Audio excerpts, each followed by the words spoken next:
വീണ്ടും ഒരു ലൈസ് വെച്ച മാക്സിയാണ്. ചെറിയ ലൈസ് വാങ്ങിച്ച് കഴുത്തുമ്മ അതാ 2 വരി ഇങ്ങനെ വെച്ചു. പിന്നെ അതിൻ്റെ ഫ്രണ്ടിൽ ചുളിയുണ്ട്.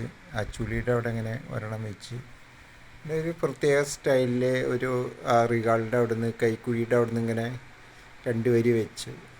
നന്നായിട്ടുണ്ടോ ഇല്ലയെന്ന് അറിയില്ല, എനിക്കിഷ്ടമായി. അങ്ങനെ തയ്ച്ചപ്പോൾ മാക്സിയാണ്. കൈമ 2 വരിയുണ്ട്. സാധാരണത്തെ പോലെ പോക്കറ്റ് പോക്കറ്റില്ലേ,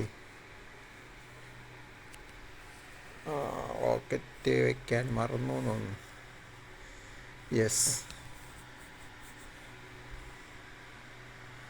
പോക്കറ്റുണ്ട്.